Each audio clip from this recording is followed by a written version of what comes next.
¿Qué tal, amigos? Nuevamente les habla su hermano en Cristo, Antonio García Hernández. Como siempre en este su canal, Estudiando el Verbo. Bienvenidos al repaso de la lección de Escuela Sabática para Adultos. Bienvenidos a la escuela más grande del mundo, la Escuela de Cristo Jesús. Y en esta ocasión vamos al repaso de la lección número 7, que lleva por título El problema del mal. Esta lección es para el 15 de febrero del año 2025.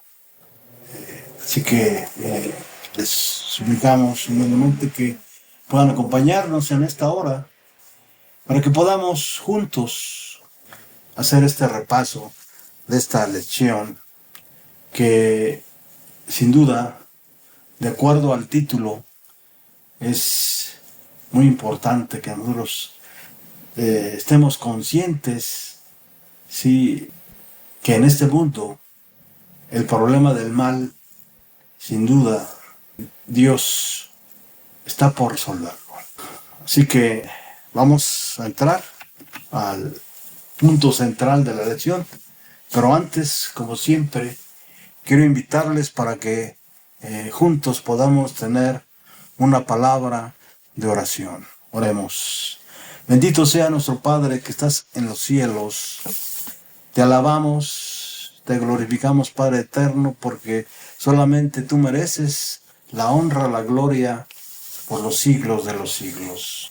Y te pedimos en esta hora, oh Señor, que puedas perdonar nuestros pecados, que puedas limpiarnos y purificarnos y sanarnos de todas nuestras enfermedades. Y queremos decirte que aquí estamos esperando, Padre eterno, tus promesas en Cristo Jesús.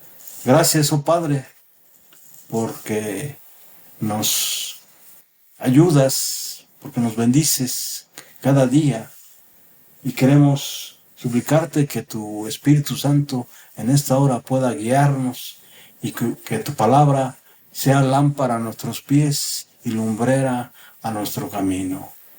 Porque en Cristo Jesús te suplicamos y te rogamos todo humildemente. Amén, amén. Vamos al punto central de la lección, de esta lección número 7, que se encuentra en el libro de Apocalipsis, capítulo 21, versículo 4. Apocalipsis 21, 4. ¿Qué dice la palabra de Dios? Y enjugará Dios toda lágrima de los ojos de ellos, y ya no habrá muerte, ni habrá más llanto, ni clamor, ni dolor, porque las primeras cosas ya pasaron. ¿De qué nos habla el apóstol Juan en esta cita? Nos habla de lo grandioso que Dios hará una vez que haya terminado con la muerte, con el mal, con el pecado. Nos habla, dice el versículo 1 de Apocalipsis 21, de un cielo nuevo, una tierra nueva, porque el primer cielo y la primera tierra pasaron y el mar ya no existía más. Nos habla también de una nueva ciudad, de una nueva Jerusalén, que descendía del cielo de Dios, dispuesta como una esposa ataviada para su marido. Y nos habla de que aquí, en esta tierra nueva, una vez que sucedan todas estas cosas, estará el tabernáculo de Dios con los hombres, y Él morará con ellos, y ellos serán su pueblo, y Dios mismo estará con ellos como su Dios. Ahora, vamos a enfocarnos en este estudio, y para ello quiero invitarlos nuevamente a que vayamos a la palabra de Dios en el libro de Job, capítulo 42, versículo 3. ¿Quién es el que oscurece el consejo sin entendimiento? Por tanto, yo hablaba lo que no entendía, cosas demasiado maravillosas para mí que yo no comprendía. Esta pregunta, al referirse a quién es Dios, se repite casi con las mismas palabras la interrogación de Dios, ahí en Job 38. No puede saberse si esa pregunta había sido formulada a Eliú o a Job. Ahora Job se le aplica a sí mismo. Primero reconoce los límites de su sabiduría, sus conclusiones estaban basadas en la ignorancia, por lo tanto, a pesar de su sinceridad, estaba equivocado. Esta cita, sin duda, se refiere a que Job, aunque había oído de Dios, no le conocía hasta que le vino la desgracia a su vida.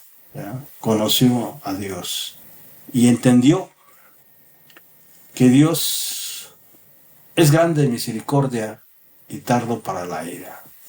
Ahora, vamos a ver también lo que dice Pablo ahí en Romanos 8:18. Pues no tengo dudas de que las aflicciones del tiempo presente en nada se comparan con la gloria venidera que habrá de revelarse en nosotros. Todo lo que estemos sufriendo a consecuencia del pecado no representa nada si consideramos todo lo que dice la cita o el punto central de la lección, donde Dios promete enjugar toda lágrima de nuestros ojos. ¿Verdad? Vayamos otra vez al punto central de la lección. Dios enjugará las lágrimas de los ojos de ellos. ¿De quiénes ellos? De los redimidos. Y ya no habrá más muerte, ni llanto, ni lamento, ni dolor, porque las primeras cosas habrán dejado de existir. Vamos rápidamente entonces a la introducción de esta lección. Mientras luchamos para entender la presencia del mal en el mundo, debemos reconocer nuestras limitaciones y acercarnos con esperanza a su solución final. ¿Quién es esa solución? Sin duda, la solución está en Cristo. Ahora bien, la lección de esta semana subraya 3 ideas principales. Número 1, la Biblia contiene preguntas abiertas acerca del problema del mal. Número 2, nuestras explicaciones acerca del mal son limitadas. Se nos anima a abordar el problema del mal con esperanza. Y esto nos recuerda lo que viene en el libro de Génesis, la razón o la causa por la cual el mal prevalece en este mundo. Sin duda, en el capítulo 6, aunque ya leímos acerca del arrepentimiento de Jehová, vemos ahí en el capítulo 6, versículo 6, que Jehová se arrepintió de haber hecho al hombre en la tierra y le dolió en su corazón. Y el versículo 5 nos muestra la razón por la cual el mal hasta nuestros días y hasta que Dios haya hecho su obra de purificación, este mal prevalecerá en este mundo. Dice el versículo 7, y vio Jehová que la maldad de los hombres era mucha en la tierra, y que todo designio de los pensamientos del corazón de ellos era de continuo solamente el mal. Era de continuo solamente el mal. Es increíble cómo nuestra naturaleza humana se ha corrompido. Casi todos nuestros pensamientos, todo designio de nuestros pensamientos del corazón son de continuo solamente al mal. Difícilmente podría el lenguaje humano presentar un cuadro más vívido de la depravación humana. En ese tiempo, cuando estaban los antediluvianos, no quedaba nada bueno en los hombres. Estaban corrompidos hasta la médula La palabra de Dios que dice que Dios vio que este mundo se llenó de violencia y de corrupción. Sus mismos pensamientos estaban compenetrados del mal. La palabra pensamientos viene de yetzer, que significa invención o formación, y se deriva del verbo inventar, formar, yatzar. Estos malos pensamientos eran el producto de un corazón malo. Jesús dijo, del corazón salen los malos pensamientos, y observó que producen los homicidios, los adulterios, las fornicaciones, los hurtos y los falsos testimonios, las blasfemias. Mateo 15:19. El corazón era considerado popularmente como el centro de las facultades más nobles de la mente, la conciencia y la voluntad. Un corazón contaminado a la larga o a la corta infecta toda la vida. Literalmente cada día o todo el día, esto presenta el pináculo de la triste descripción de la impiedad de los antediluvianos. Y sin duda, en el presente, el hombre aún se ha corrompido aún más. Pero Dios, sin duda, va a derrotar el mal. La Biblia contiene preguntas abiertas del problema del mal. En momentos de sufrimiento es difícil conciliar el amor y la inmensa bondad de Dios con la presencia del mal. Las Escrituras registran las preguntas de algunos personajes acerca del sufrimiento, y estas preguntas revelan que esperaban que Dios actuara en respuesta a ellos. Del mismo modo, esperamos que Dios triunfe sobre el mal en nuestro medio de nuestro propio sufrimiento y nuestra aflicción. Nuestras explicaciones acerca del mal son limitadas. El problema del mal y el sufrimiento representa un desafío para la humanidad. Job planteó varias preguntas a Dios en medio de su sentimiento de impotencia para resolver el problema. Sin embargo, en lugar de darle respuestas, Dios le hace preguntas. A su vez, Job reconoce sus limitaciones para comprender adecuadamente la realidad del mal. Se nos anima a abordar el problema del mal con esperanza. Debemos aprender a convivir con preguntas y respuestas acerca del problema del mal. El pecado es un intruso y no se puede dar ninguna razón que explique plenamente la presencia en nuestro mundo. El amor de Dios nos ayuda a abordar el problema con esperanza. Al abordar el difícil problema del mal y del sufrimiento, debemos reconocer, al igual que Job, cuán limitados somos para comprender las numerosas cosas malas que nos suceden y nos rodean. Sin embargo, ¿cómo podemos abordar con esperanza el problema del mal? Vamos al primer punto. La Biblia contiene preguntas abiertas acerca del problema del mal. Hay varios casos en las Escrituras en los que se plantea a Dios la pregunta, ¿hasta cuándo? En relación con las acciones malvadas y el sufrimiento existente en el mundo y la vida de quien interroga a Dios.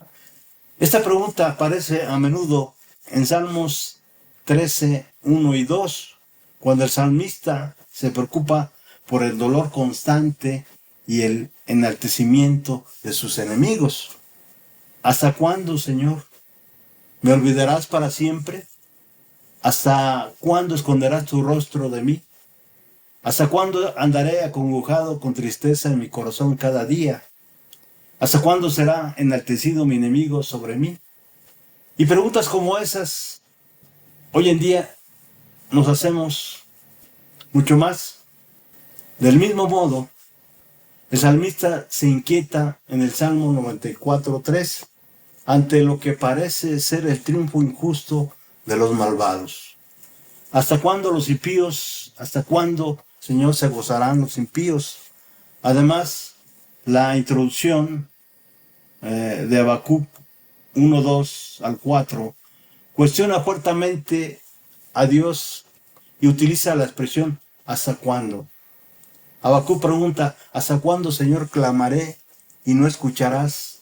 Daré voces a ti a causa de la violencia y no salvarás. ¿Por qué me haces ver iniquidad y molestia? Destrucción y violencia ante mí, y hay luchas y contiendas.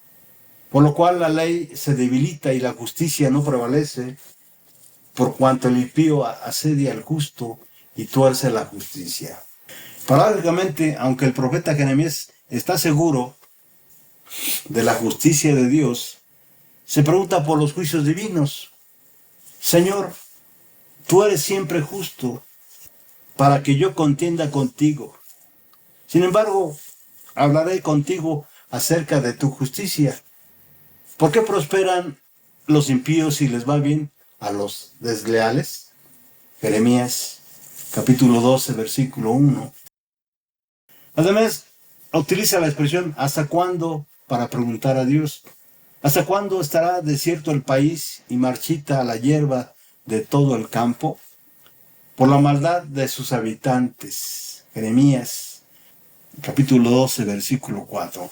En el libro de Apocalipsis, la apertura del quinto sello presenta la imagen figurativa de los que habían sido muertos por la palabra de Dios y por el testimonio que habían dado, ahí en el capítulo 6, versículo 9. Más concretamente, están debajo del altar y claman a Dios con la pregunta ¿hasta cuándo? ¿Hasta cuándo, Señor santo y verdadero, no juzgas y vengas nuestra sangre de los que moran en la tierra? Ahí en el versículo 10. En conjunto, estas preguntas acerca de cuánto tiempo persistirán el mal y el sufrimiento implican perplejidad ante el problema y expresan un profundo anhelo de justicia divina. Mientras que el Salmo 10, versículo 1 y 2 no emplea la expresión cuánto tiempo, la misma perplejidad y la fuerte expectativa de la acción divina están presentes en la pregunta dirigida a Dios allí.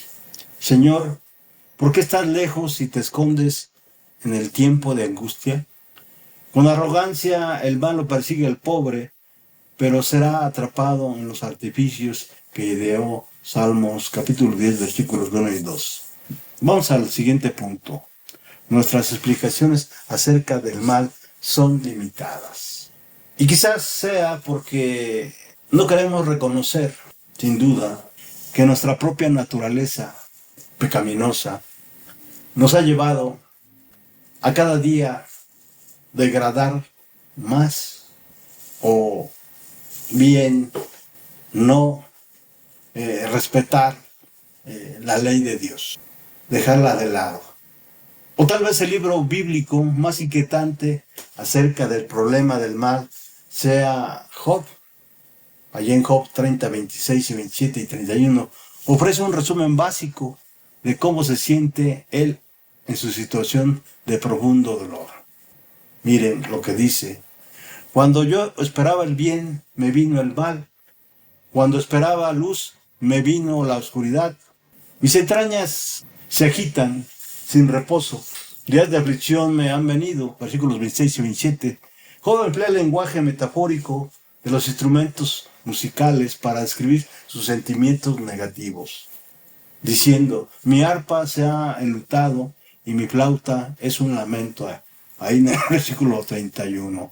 Aunque cabría esperar que la aparición de Dios al final del libro ofreciera por fin las explicaciones necesarias para la conclusión de la narración, aquella nos deja con más interrogantes. En lugar de dar respuestas, Dios hace varias preguntas a Job, ahí en el capítulo 38 y 39.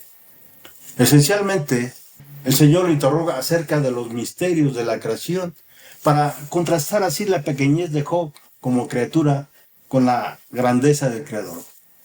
Cuando Job se da cuenta de este marcado contraste y reconoce humildemente su limitada comprensión acerca de la vida y del mundo creado, se ve a sí mismo como ese que oscurece el consejo sin ciencia, pues como subraya: yo hablé de lo que no entendía, cosas tan maravillosas que no las puedo comprender. ahí en el capítulo 42, versículo 3. Por lo tanto, al abordar los difíciles interrogantes del mal y del sufrimiento, debemos reconocer cuán limitados somos para comprender adecuadamente y explicar plenamente muchas cosas que nos suceden y que ocurren a nuestro alrededor. Paradójicamente debemos convivir con muchas preguntas que no tienen respuesta y al mismo tiempo hacer todo lo posible a pesar de nuestras limitaciones humanas para comprender y explicar las cosas según lo que Dios nos ha revelado. Una de las maneras de entender y explicar, al menos parcialmente, las razones de la existencia del mal y del sufrimiento es explorar el tema del libre albedrío, un don precioso concedido por Dios a sus criaturas inteligentes, pero que fue mal utilizado en el mundo perfecto creado por Dios. Como lo señala la pluma inspirada, ¿sí?, a través de Ellen G. White, Adán era un agente moral libre, pero abusó de su libertad. Se dejó dominar por el apetito. Por desobediencia perdió su inocencia. Por su propio libre albedrío se convirtió en pecador, separándose del favor de Dios. Allí en su manuscrito 132 del año 1902. En otro lugar, ella argumenta que la sabiduría infinita pone ante el hombre la distinción entre el bien y el mal, entre el pecado y la santidad. Pero el gobierno de Dios es un gobierno de libre albedrío y no hay acto de rebelión o obediencia que no sea un acto del libre albedrío, dice ella ahí en el manuscrito 79 del año 1896. De allí que el mal uso del libre albedrío convierte el mundo perfecto creado por Dios en uno donde existe el mal, el pecado, el sufrimiento y la muerte. Aunque la idea del libre albedrío mal empleado no lo explica todo acerca del problema del mal y el sufrimiento, es una parte importante de la limitada comprensión y explicación que somos capaces de articular en torno a este problema, al menos según lo que nos ha sido revelado por Dios. Vamos al último punto de esta lección, que es muy importante y que deberíamos atesorar y agradecer a Dios. Se nos anima a abordar el problema del mal con esperanza. Es importante destacar que la Biblia contiene abiertas o preguntas abiertas acerca del problema del mal. Nuestras explicaciones acerca de él son limitadas, como ya dijimos, pues no hay justificación para su existencia. Aunque conocemos la causa, en otras palabras, no hay justificación para su existencia, porque en un principio Dios creó todo y de gran manera. Dice el libro de Génesis, ahí en el capítulo 1 del libro de libros. Ellen G. White, la pluma inspirada, ofrece una exposición concisa de esto al decir: es imposible explicar el origen del pecado y dar una razón de su existencia. Sin embargo, se puede entender suficientemente lo que atañe al origen y a la disposición final del pecado para hacer enteramente manifiesta la justicia y la benevolencia de Dios en su modo de proceder con el mal. Nada se enseña con mayor claridad en las Escrituras que el hecho de que Dios no fue en nada responsable de la aparición del pecado, de que no hubo retención arbitraria de la gracia divina ni error alguno en el gobierno divino que diera lugar al surgimiento de la rebelión. El pecado es un intruso y no hay razón que pueda explicar su presencia. Es misterioso e inexplicable. Excusarlo equivale a defenderlo. Si se pudiera encontrar alguna excusa para ello o mostrar la causa de su existencia, dejaría de ser pecado. Alguna excusa para ello o mostrar la causa de su existencia, dejaría de ser pecado. Nuestra única definición del pecado es la que la palabra de Dios dice. El pecado es transgresión de la ley, dice el apóstol Juan en su primera epístola, capítulo 3, versículo 4. Es la manifestación exterior de un principio en guerra con la gran ley de amor que es fundamento del gobierno divino.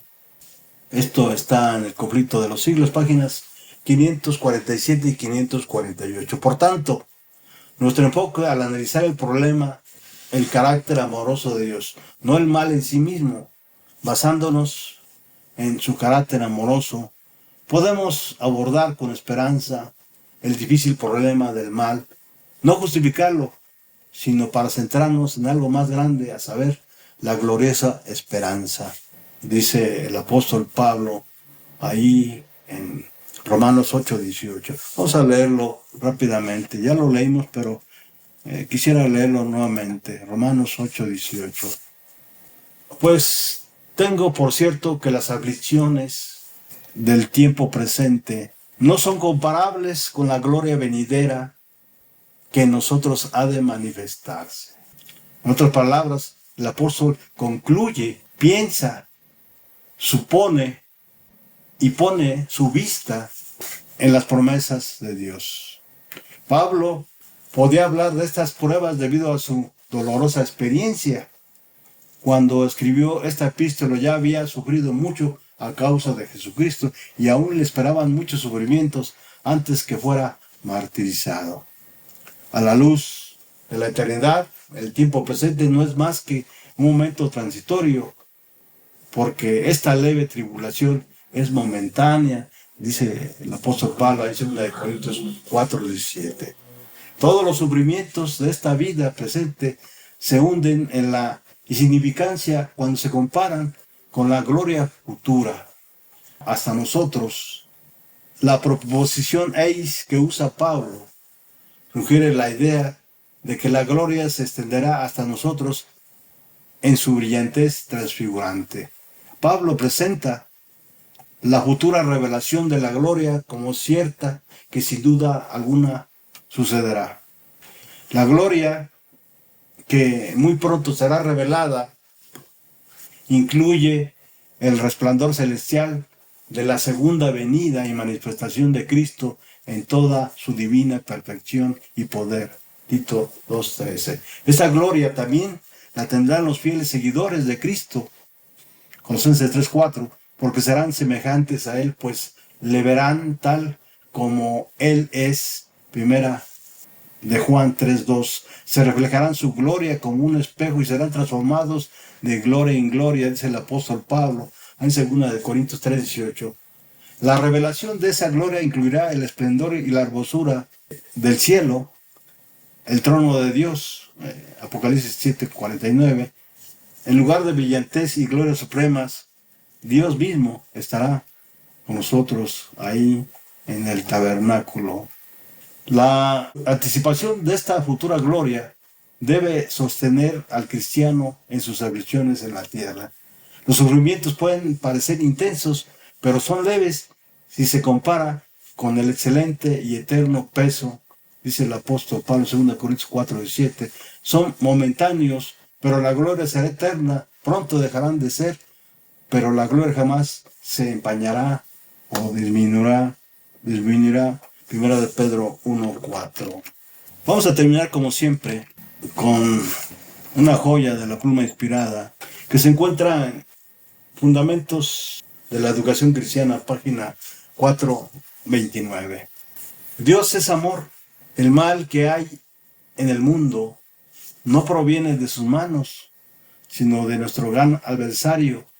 Hago un paréntesis, Satanás, cierro el paréntesis, cuya obra siempre ha sido depravar al hombre y debilitar y pervertir sus facultades. Pero Dios no nos ha dejado en la ruina producida por la caída. Somos suyos, su posición adquirida. La familia humana le costó a Dios y a su Hijo Jesucristo un precio infinito. Hasta aquí llegamos con este repaso de lección, la lección número 7, el problema del mal. Ojalá hayamos entendido y comprendido que el mal no provino de Dios, sino el mal provino del gran engañador. Hasta pronto.